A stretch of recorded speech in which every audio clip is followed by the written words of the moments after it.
Welcome to a Cinderella story, or how to make a collectible doll. We're about to surprise our our guest, with a total makeover.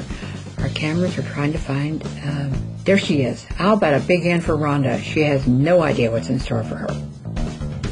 Okay, what's going on here? Who has a camera in my face? Well, Rhonda, you've been selected to get a complete makeover. Your best friend Betsy gave us your name, and I have to agree, you really need our help. Are you ready for a new look? What's wrong with the way I look? I happen to like the way I look. That look might work if you're a rock star or a rapper, but I understand you're getting ready to graduate from design school. Do you really think a client would hire you with your current look? Well, I guess you have a point there. Okay, when do we start? How about right now? In case you just tuned in, we're about to do a complete makeover on Rhonda, who'll be graduating from design school soon. We're in the design studio where Rhonda is going to be transformed from a rapper look to a high-fashion collector doll. Our first job is to handle her mop of tangled and dull hair. Since her hair is a synthetic material, we're using dish soap as shampoo. You only need a small amount of soap, and any brand of dish soap will work. The next step is to condition the hair using any brand of fabric softener as conditioner. Make sure to coat all of the hair and rinse thoroughly. Once the hair is clean and conditioned, we need to comb out the tangles before we can curl it. As you can see, it will take a few minutes to remove all the tangles and matted hair, but the results are remarkable. To make sure the curls hold their shape, we're using a holding gel on the wet hair. Any styling gel will work, but the best one to use is one for extra hold. Since Rhonda will be a designer doll, her hairstyle will start out with a ponytail, positioned high on the head. After applying the holding gel to the hair needs to be pulled into a ponytail with the hair on the head smoothed down. The best way to anchor the ponytail is to use rubber bands made for dental use. Standard size rubber bands would require several wraps, while the dental bands would require only one or two.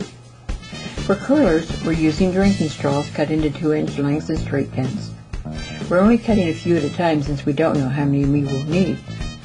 Next, we will separate the hair into sections wide enough to cover the drinking straw curlers we made. Each section is wrapped around the drinking straw curler and anchored to the head with straight pins.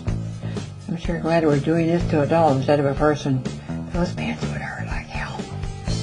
Once the hair is curled, we use an extra hold hairspray to help set the curls before the final step. This step I would not recommend to try at home. Although it is a crucial step for a doll makeover, it could be considered extremely painful for a person. You see, we're about to dip the doll's head into boiling water for 10 seconds. Hey, wait a minute. Is this safe? You're about to dip my head into boiling water? I know I'm just a doll, but isn't there another way to do this? Unfortunately, no, there isn't. This is the most important part of creating your hairstyle. This will set the curls for a more permanent hold. As I was saying, we need a container big enough to submerge the doll's head for this final step. Once the water comes to a boil, we remove it from the stove or the microwave before dipping the doll's head in the water for 10 seconds. If the doll has a lot of hair or the hair is extra long, you may want to leave the head submerged for an extra 5 seconds. You should never dip the head for more than 15 seconds or you could end up with badly damaged hair.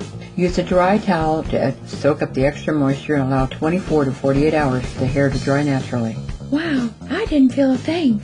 I guess being a doll isn't so bad after all. But wait a minute. Are you telling me I have to sit around somewhere for the next 2 days?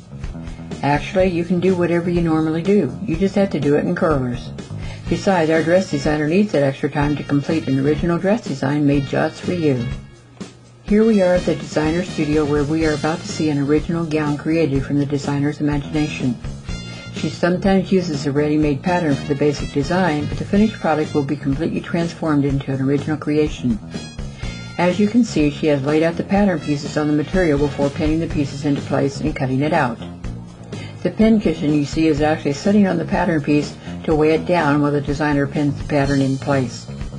Depending on the type of material, she would then either sew it by hand or use a sewing machine to assemble the garment.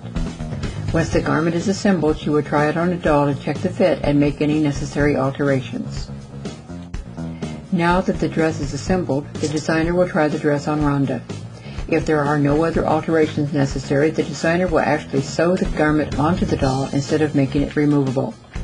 Since this doll will be displayed as a collectible, the dress and all accessories are permanently attached. Other finishing touches may include handmade doll jewelry made from jewelry pieces, or buttons and a parasol or a walking stick. The last step in this makeover is to remove the drinking straw curlers and style the hair. If the design calls for a headpiece or a hat, the hair is done first before attaching that accessory. Oh my God, is that me? I can't believe it. I'm beautiful. Once the finishing touches are done, this doll is ready for sale or to be given as a gift. The doll was created from the creative use of fabric, lace, and accessories displayed on a manufactured doll. Other dolls designed by this designer include the dolls pictured here with crocheted designs and dolls that have already been sold or given as gifts.